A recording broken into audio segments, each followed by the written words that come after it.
Hello friends, welcome to my YouTube channel Star Gaurav Education. दोस्तों, आज हम आपको इस वीडियो में इकाई 6 के जो आपकी फिजिक्स है उसके इंपॉर्टेंट क्वेश्चंस बताने वाले हैं। वीडियो को पूरा देखना, बिल्कुल भी स्किप नहीं करना है। और हाँ दोस्तों, इसके बाद आपकी बस 2 या 3 यूनिट रह गई हैं, यानी यूनिट 9 तक ही आपके इंपॉर्टेंट क्वेश्चंस। तो आपके जल्दी इंपॉर्टेंट क्वेश्चंस फिजिक्स के कंप्लीट हो जाएंगे, इसी प्रकार आपके केमिस्ट्री के भी हो जाएंगे। ठीक है, तो आप नो टेंशन रहें, बस आप याद करने में ध्यान लगाएं।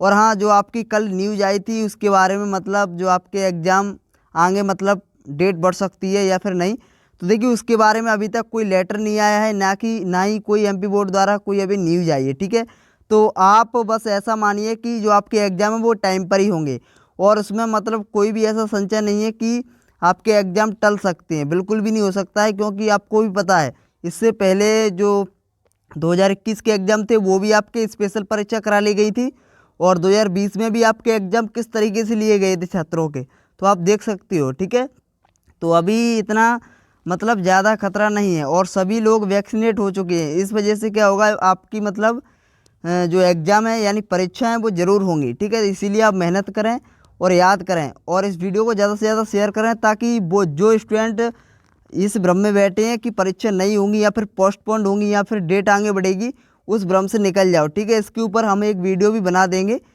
ठीक है, ताकि मतलब सभी स्टूडेंट्सों को पता चल जाए कि परीक्षा होने ही वाली है। ठीक है, परीक्षा होंगी और टाइम पर ही होंगी। ठीक है, तो चलिए इस वीडियो को शुरू कर लेते हैं।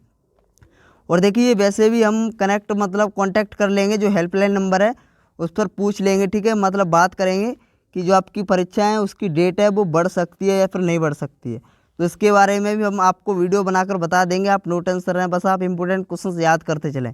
ठीक है, तो चलिए इस वीडियो को देख लेते हैं। तो देखिए, फिजिक्स की यूनिट 6 का नाम है प्रकाश की। प्रकाश की में आपके 2 चैप्टर हैं, और यह जो यूनिट है वो सबसे बड़ी यूनिट है आपकी फिजिक्स में। ठीक है, 12th फिजिक्स में इसमें आपके 2 चैप्टर हैं।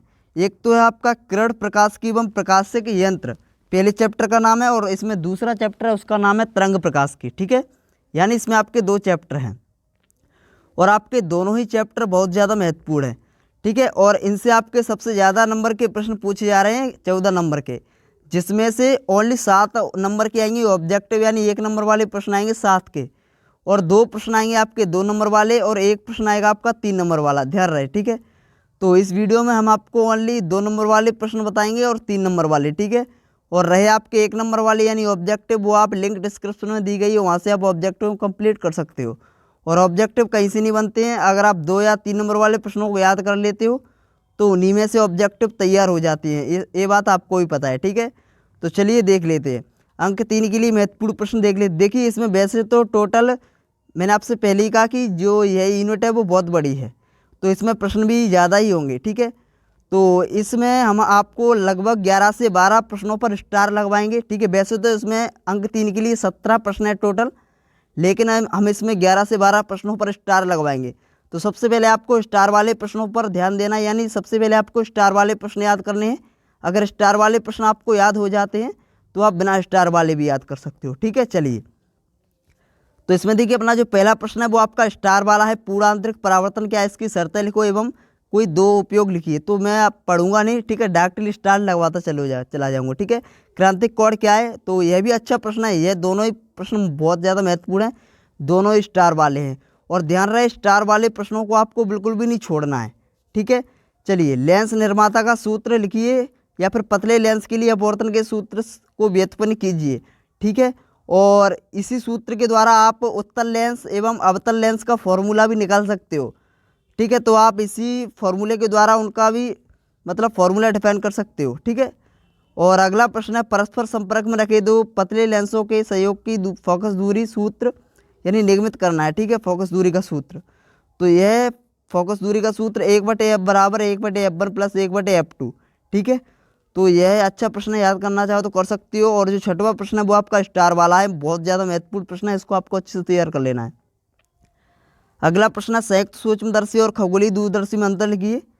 और अगला है सरल सूक्ष्मदर्शी, ये भी आपका स्टार वाला है, 3 नंबर में आ सकता है। ठीक है, ऐसा नहीं है 3 नंबर में नहीं आएगा, आ सकता है 3 नंबर में। ठीक है, सरल सूक्ष्मदर्शी। अगला प्रश्न है बहुत ज़्यादा महत्वपूर्ण, प्रकाश के विवर्तन एवं व्यतिकरण में अंतर लिखिए। ठीक है, और अगला प्रश्न है, ब्रूस्टर का नियम क्या है, सिद्ध कीजिए कि ध्रुवण कोण पर आपतित होने वाली अपवर्तित तथा परावर्तित किरणें परस्पर लंबवत होती हैं। या फिर यह प्रश्न इस प्रकार से आ सकता है कि ध्रुवण कोण किसे कहते हैं, इसको आपको परिभाषित कर देना है और इसके लिए ब्रूस्टर का नियम सत्यापित करना है। ठीक है, तो यह आपको लिख देना है। बहुत ही अच्छा प्रश्न है, स्टार वाला है। ठीक है, अगला प्रश्न है हाइगन की द्वितीयक तरंगिकाओं का सिद्धांत समझाइए, तो यह भी स्टार वाला है। अगला प्रश्न देख लेते हैं, तो यह भी आपका स्टार वाला है। ठीक है, पोलराइड क्या है, इसकी कार्यविधि एवं दो उपयोग लिखिए, यह भी आपका स्टार वाला प्रश्न है। अगला प्रश्न आपका तरंगाग्र किसे कहते हैं और व्यतिकरण क्या है, व्यतिकरण के कौन से प्रकार हैं, इनको भी आप करना चाहो तो कर सकते हो, लेकिन इससे ज़्यादा यह प्रश्न अच्छा है। तरंगाग्र अंक 3 के लिए तरंगाग्र किसे कहते हैं, कितने प्रकार के होते हैं, उदाहरण देकर समझाइए।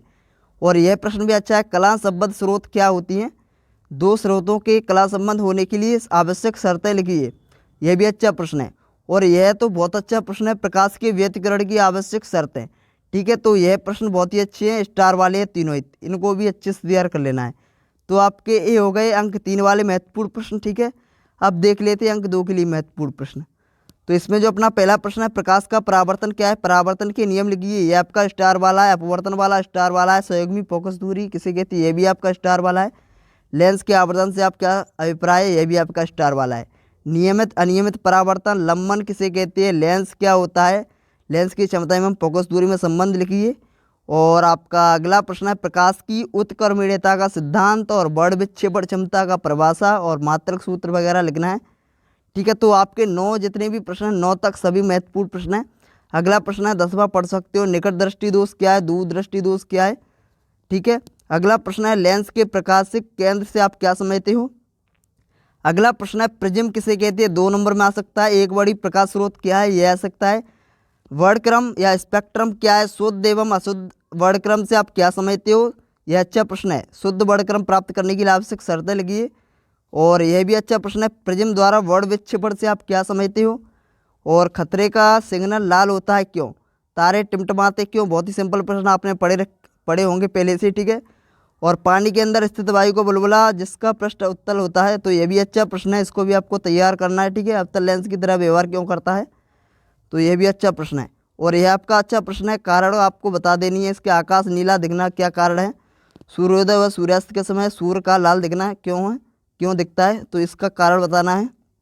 अगला प्रश्न है आपका मेलस का नियम लिखिए, यह आपका स्टार वाला है। ठीक है, और आपका यह भी स्टार वाला है, किसी प्रकाशिक यंत्र की विभेदन क्षमता से क्या तात्पर्य है, प्रकाशिक तंतु और समतल एवं ध्रुवित प्रकाश के कंपन तल और ध्रुवण तल। ठीक है, तो यह प्रश्न आपके थे अंक 2 के लिए, और पहले वाले थे अंक 3 वाले। तो यह मैंने आपसे पहले ही कहा था कि बड़ी यूनिट है, इसीलिए इसमें प्रश्न थोड़े ज़्यादा हैं, याद करने पड़ेंगे। ठीक है, और सभी प्रश्न महत्वपूर्ण है, अच्छे से याद कर लें, इन्हीं में से आपको बोर्ड परीक्षा में देखने को मिल जाएंगे। और साथ ही में न्यूमेरिकल भी है इंपॉर्टेंट। तो चलिए अब न्यूमेरिकल देख लेते हैं, क्योंकि इस यूनिट से एक न्यूमेरिकल तो बनता ही बनता है। तो चलिए न्यूमेरिकल भी देख लेते हैं। तो अब यहाँ पर आप जो इम्पोर्टेंट न्यूमेरिकल हैं उनको आप देख सकते हो, इम्पोर्टेंट न्यूमेरिकल क्वेश्चन है। ठीक है, कुछ 10-11 प्रश्न है न्यूमेरिकल, तो उनको आपको लगा लेना है। वैसे तो जितने भी इसमें न्यूमेरिकल है हम आपको सॉल्यूशन दे देंगे, यानी उनको सॉल्व करवा देंगे। ठीक है, एक वीडियो बना देंगे, उसमें आपको इन सभी प्रश्नों के सॉल्यूशन मिल जाएंगे। ठीक है, तो आप नो टेंशन रहें। तो तब तक जो भी आपसे इनमें से प्रश्न बन रहा है उनको तैयार कर लेना, और कुछ जो महत्वपूर्ण प्रश्न है ज़्यादा ही उन पर स्टार मतलब टिक लगवा देता हूँ। एक आपका पहला प्रश्न अच्छा, ठीक है, और एक आपका जो तीसरा प्रश्न अच्छा प्रश्न है। ठीक है, और चौथा और पांचवा, देखो पांचवा भी प्रश्न बहुत ज़्यादा महत्वपूर्ण प्रश्न है। पांचवा देखो, पांचवे में क्या है, इसमें पृष्ठों की वक्रता त्रिज्या दी गई है, बहुत ही सिंपल प्रश्न है। देखो इसमें 15 दिए, यानी मान आपको दिए रहेंगे। देखो इसमें क्या ज्ञात करना, फोकस दूरी लेंस की। तो आपको फॉर्मूला पता है, जब आपको त्रिज्या दी गई हो, यानी वक्रता त्रिज्या दी गई है R1 R2, तो फोकस दूरी के लिए फॉर्मूला क्या होता है, 1/f बराबर μ-1 और 1/R1 माइनस 1/R2, यही तो अपन ने पढ़ा है। ठीक है, तो म्यू का मान क्या दिया, म्यू का मान दिया यहाँ पर अपवर्तनांक दिया, देखो 1.5, तो 1.5 रख दो यहाँ पर। R1 की वैल्यू दी गई है, क्या दी गई है, देखो 15 दी गई है, और R2 की दी गई है 10, तो इस पर वैल्यू रख के सॉल्व कर दो, आंसर आ जाएगा। ठीक है, तो इस प्रकार से आंसर आ जाएंगे, बहुत ही सिंपल है। इन सभी को आपको तैयार कर लेना है। और 7वां प्रश्न अच्छा प्रश्न है, इसको आपको अच्छे से तैयार करना है। ठीक है, तो हम इसका सॉल्यूशन आपको बता देंगे, सॉल्व करके बता देंगे, जिससे आपको कोई प्रॉब्लम ना हो। टोटल आपकी 11 जो न्यूमेरिकल हैं। तो धन्यवाद दोस्तों, वीडियो अच्छी लगी लाइक जरूर कर देना। चैनल पर अगर आप नए हो तो प्लीज़ चैनल को सब्सक्राइब जरूर कर देना। धन्यवाद दोस्तों, टेक केयर, बाय बाय।